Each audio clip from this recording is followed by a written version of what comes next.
Happy Friday, everyone. Can you believe it? You can see us. There is light. Welcome to the final edition of the Friday Preview, a video production style work. We've gone all high-tech here in the EFL offices on a Friday afternoon. I'm Ben Waterworth, and joining me, as they usually do, as they have done all throughout the EFL 2012 season, is Dan Cencic and Peter Baird. Dan, welcome to you first. Nice to be with you here in the EFL offices on a Friday afternoon. It's great to see your faces for once, of course, but look, definitely looking forward to getting out to Bayswater Oval tomorrow afternoon to experience football at its absolute finest. Yeah, showcasing the EFL's best both on and off the field. And also joining us is the man who milks cows for a living, the self-proclaimed EFL expert in the EFL media team, Peter Baird. I don't know about EFL expert Benny, but we are here to do the Friday Preview, the final edition for season 2012, and what better way to do it than with a Division 1 grand final between two powerhouse clubs of the Eastern Football League, Vermont and Balwyn. Yeah, when outsiders outside the EFL think of our league, probably Vermont and Balwyn are the two teams that immediately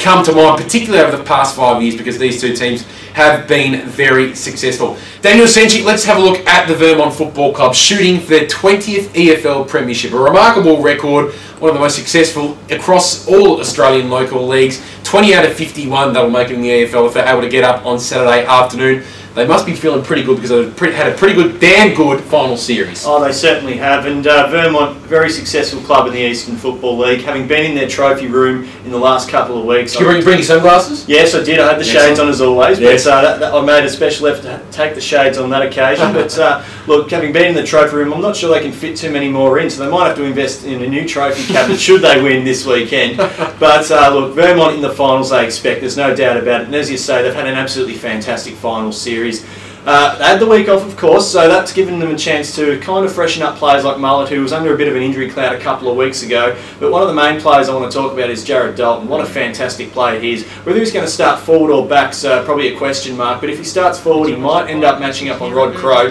the very good fullback from the Balwyn Football Club, of course. And that matchup, I think, is going to be one of the telling ones of the match.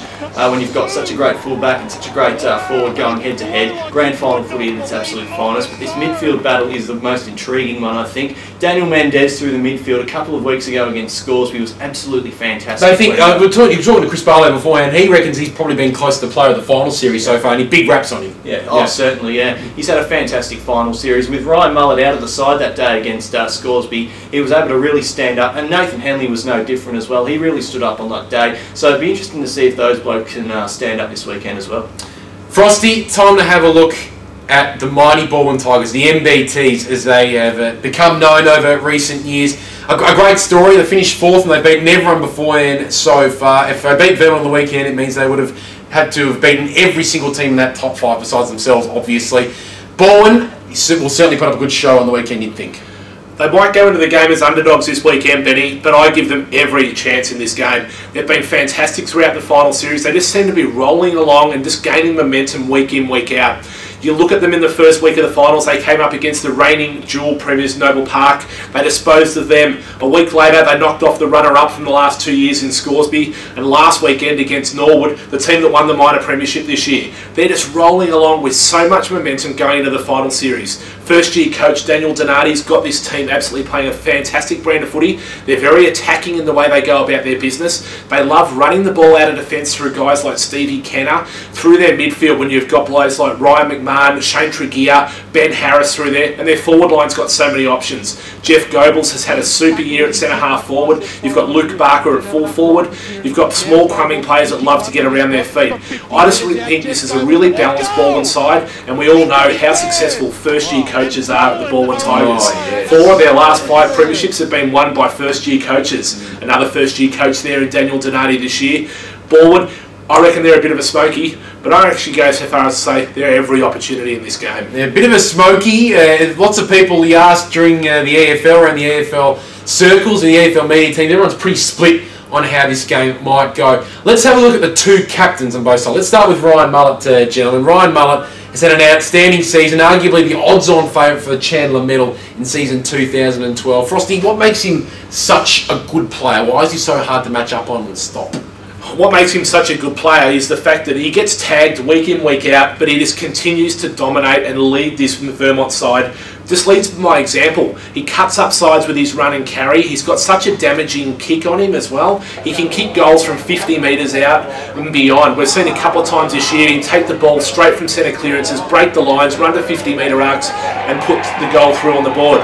One of those goals will feature in this week's edition of EFL TV as one of the potential goals of the year. He also did it against Noble Park at Noble Park as well. So this is not something that's new to Ryan Mullet. He's just a fantastic player. He's hard, he's tough, he's able to dish out, he's got superb disposal skills. He's just one of the premier players of our competition. Dan, a couple of weeks ago, Chris Barlow said on EFL Sunday that not only is he a great player with the footy, but he's also a premier player without the ball. He's tackling pressure, and what he's able to apply without the football is quite phenomenal. Yeah, and I think that's what sets him apart from a lot of other players. We often talk about how, you know, they're a penetrating kick and they do this with the ball and they do that with the ball, but it's also equally as important is what you do off the ball. And Ryan Mullet does it absolutely sensationally. And I'll go as far to say he's the best player I've seen play that hasn't played AFL. Yeah, he's, as most people are at a loss to see why he's not actually playing AFL football. He's probably just a little bit past it now, but gosh, he can play well in the Eastern Football League.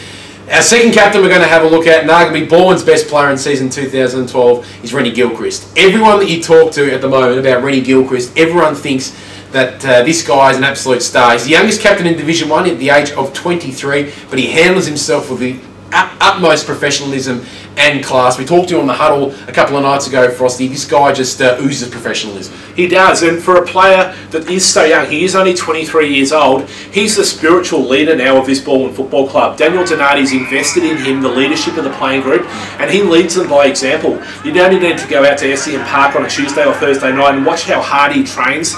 He just gets the boys motivated. He doesn't say a lot, but he just leads by his actions, and that's probably something that's really important around this Balwyn Footy Club at the moment. There's a lot of higher profile players there. This is a guy that's homegrown, a guy that loves the football club, and it just means so much to him, and he plays with that passion and endeavour like no other player I've seen in the Eastern Football League. The thing about Rennie Gilchrist as well is that, like Mullet, he gets tagged a lot, DC, but he's got plenty of class. And Braden Ingram, who was actually out watching the game last weekend, said that Rennie was very close to getting best on ground, kicked a couple of goals, so he's got the ability not only to win the footy, but can go forward and kick goals as well. Oh, certainly can, and Rennie conducts himself with the utmost professionalism on and off the field. Obviously off the field is a very quietly spoken bloke, as we've seen at training, but look, isn't he an absolute ripper? At 23 years old, to captain that Balwyn footy side going into a grand final is just a phenomenal effort.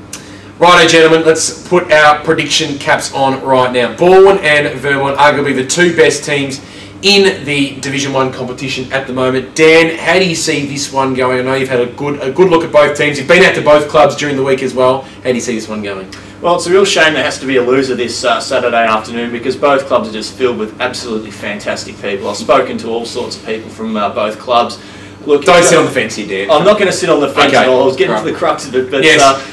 It's going to be won and lost in the midfield, I think. Whoever can give their midfielders first use of the footy, all important. Simon Taylor can palm the ball down really well for Vermont. Of course, ex-AFL Premiership Ruckman with Hawthorn. Robbie Ross as well. Robbie Ross as well is in fantastic form. So I think if you can get the ball down to those Vermont midfielders like Ryan Mullet and like those other players like Mendez and Henley, I think they'll give Jared Dalton first use lace-out delivery of the pill, and I think Vermont just by 6 points. 6 points. Frosty, I've heard some murmuring during the week. I've heard a murmuring that you might be seeing this one a little bit differently to our man DC here.